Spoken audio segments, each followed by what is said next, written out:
I have no problem with Bobby Roode and MVP in this Falls Count Anywhere match kicking off this show. My problem is more so, why did this have to be a Falls Count Anywhere match? Again, it's that overuse of stipulation matches that I really just have a distaste for when it comes from TNA. Furthermore, if this is going to be Falls Count Anywhere, why not emphasize that more in the match? What I didn't like is that you start off Falls Count Anywhere in the ring and you ultimately finish the match in the ring. To me, if anything, the purpose of doing Falls Count Anywhere is so that way the falls can count anywhere, maybe outside of the freaking ring. And furthermore, if you were going to get somebody from MVP's group involved in the match at one point in time, why not just have them involved the entire time? If this is going to be no disqualification, no countouts, anything goes basically as a Falls Count Anywhere match tends to be, then why would they not get involved the entire time? I'm sure many people are excited about Matt Hardy and Jeff Hardy being back together, and I'm sure even more people are being excited right now because of the thought of at Destination X next week, it's going to be the Wolves versus the Hardy Boys for the TNA Tag Team Championship. And you know what? Here's my thing. You bring back Matt Hardy, and you decide that you're going to give him and Jeff and then the Wolves a long promo segment. I don't know if that was the best choice of programming here. Furthermore, you've got the Wolves. You've got the freaking Hardy Boys. This is a match that should matter. This is a match of some consequence and significance. And unlike doing business the right way, where you would maybe spend several weeks building up to this, hyping up this match, promoting this match, and positioning it as being a big deal, of course TNA is going to announce it, and then the next week they're going to do the damn thing. Now, I'll admit I've never been the biggest fan of low-key. I don't get it. I just don't see it. I just see him as another guy, frankly. However, with that said, I've always felt he was better suited for an ROH or a TNA than he ever was as a Caval in WWE, no question about it.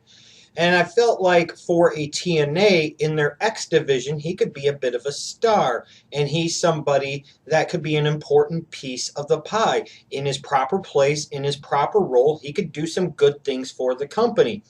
So it disappoints me to see TNA just bring him back here and not set it up with weeks of vignette, not set it up with weeks of promoting it, not even really announce it as like this big, huge surprise when it's actually revealed. It's just like, oh, it's low-key. Oh, it's low-key. And then that's pretty much it.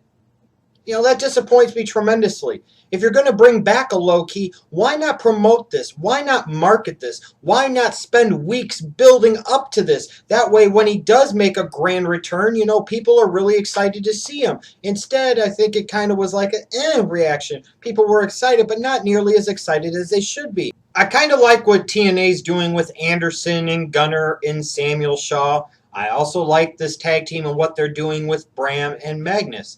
And I like the dynamics of this tag match, Anderson and Gunner versus Bram and Magnus. What I liked about this was that it told a couple of different stories. I love the fact that, after Bram and Magnus get done winning, then they proceed to beat down their opponents. I like that. That's a good way to get heel heat on a tag team. Win or lose, they're going to fuck you up regardless, especially after the match. And it set the table up nicely for Samuel Shaw to come out and, take one for the team, if you will. And then after all of this happens, now comes fucking Abyss. And that was the one thing that kind of ruined this all for me. I'm like, Anderson Gunner versus Bram and Magnus. This match was okay. I love what they're doing with Bram and Magnus. I even like what they're doing right now with Samuel Shaw. And then you got to bring Abyss out to just fucking ruin it for me. What is the big deal about Abyss? What is this company's incessant, never-ending hard-on with fucking Abyss? What role in the creative team does he have? Whose dick does he suck backstage in order to continuously be featured in this way? To every time he comes back or every time he appears, it's supposed to be a big freaking deal. It's not 2006 anymore. We don't give a shit.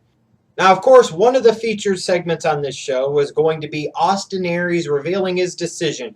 Was he going to cash in the X Division title and pursue Option C next week at Destination X and face off with Bobby Lashley in a match for the TNA World Heavyweight Championship?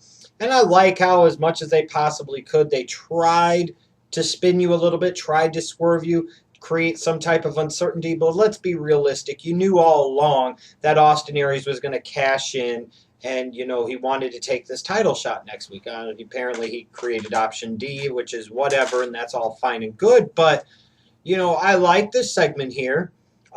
Again, I wish it wouldn't wait until the week before Destination X. Why couldn't we do this a couple of weeks ahead of time, or even just last week? Give 2 weeks to build up to this instead of just one. I love how they present Bobby Lashley as a champion. Here's a guy, he doesn't say a whole lot, but he kind of conducts and carries himself like a badass, and TNA presents him as a badass, and that's something very nice and very refreshing to see in today's professional wrestling business. I like the fact that Austin Aries is being featured in a big spot here. What's not to like for me about that? But to me, this would seem to be the most important thing of consequence on this week's show. This would be the thing to me that would be more important than anything else, especially knowing that you would think that a match for your TNA World Heavyweight Championship, which of course didn't main event last week's Impact, would at least be able to be the main event of Destination X, even though I significantly doubt that at this point in time. To me, this announcement, this decision should have been the thing that ended this week's show, because in theory, for a wrestling company, nothing should be more important than your TNA World Heavyweight Championship, not the freaking president of the damn company. But just like is so often the case with TNA, these old bad habits die very, very hard. TNA seems to not understand what they need to feature and when, and you could see Exhibit Hey right here. Now, for a long time, I've talked about the Knockouts division needing some fresh faces, some new life, some new feuds, some new rivalries. But I will say is that Gail Kim and Taryn Terrell is one feud and one rivalry that even if I've seen it before, I could still get down with it. And these two ladies fighting for the Knockouts Championship, their big grudge match, rubber match, whatever you want to call it, I could get down with this. And just as I was starting to get down with this match, of course, here comes the fucking beautiful people to suck it up and take all of the life out of this and all the life out of the Knockouts division for me, frankly. It sucked. Beautiful people were doing old shit in old ways with primarily old faces. This Knockouts division so desperately needs new life and new blood. And if this is going to launch off into Taryn Terrell feuding with Velvet and Angelina, then at least I guess that would feel like something different and would kind of be something fresh. But man, oh man, I was really disappointed here, frankly, because I thought I was going to get a lot more out of Gail Kim and Taryn Terrell. This was the rubber match. This was the grudge match. This was supposed to be a big blow-off in a way, if you will. And instead we got this. Knock, knock. Who's there? The great who? The great Muta got his ass whooped. That's who. Just when all y'all thought that you knew what the cowboy James Storm was up to, he threw you a storm swerve, if you would. He shocked the world. He got Sanada to see the light. He got Sanada to join the right side, the storm side, if you will. He realized that great Muta is there to hog his spotlight. He is there to hog his glory. And no longer does Sanada want to be held down by a washed up has-been that spits mist and ain't been cool for 20 damn years. Like James Storm so perfectly said, we in America, and in America, we spit beer, not stupid green mist. You want to do that crap, you take Tajiri back to Japan with you. Yeah. And Sanada spit and mist, that's okay, because it was beer with red food coloring. Yeah, that's right. That's what my story, and I'm sticking to it. The bottom line is, big things popping in TNA. All thanks to yours truly and my main man, my family. Woo! The cowboy James Storm. Sanada chose to saddle up and ride with the cowboy, and you should too. Because it's going to be one hell of a ride the rest of this summer. Great Muta. He thought he was something. Got his ass whooped. I'll say this for Dick Storm, that was easily my highlight of the night, was seeing James Storm poon the Great Muta on the mic and then Sanada fucking turn on him. That was awesome. That was my highlight of the show. That made the night for me and in a way helped save this show for me because once we got to the main event, this New York City street fight, I was really tuning out at this point in time. You know, here's freaking Bully Ray, here's Devon, here's Tommy Dreamer, here's Rhino. Whoopity-doo! Christ. This match to me epitomizes so many of those old bad habits that TNA I thought was going to start to get away from and seems to be going right back to them as strong as ever. And maybe to be fair, they only did it for the New York City tapings, but that doesn't mean I particularly like it. You know, you've got the Dudley Boys, you've got Tommy Dreamer, and you've got Rhino. And like I said, if this is ECW 1998 or 99, let's say, that's pretty damn cool. Unfortunately, this is TNA 2014, and this match has no business on God's green earth main eventing a freaking Impact Wrestling show. And as so often the case, the main event doesn't do a great rating compared to the rest of the show, and this segment here, this New York City street fight, was the lowest rated segment of the show. So that means people are tuning out your show slowly but surely throughout the course of the night and tune it out the most at the end, which is supposed to be the climax of your damn show. So as so often the case, this whole logic, this whole notion that these guys are good for business is completely and totally, solely, purely freaking ridiculous.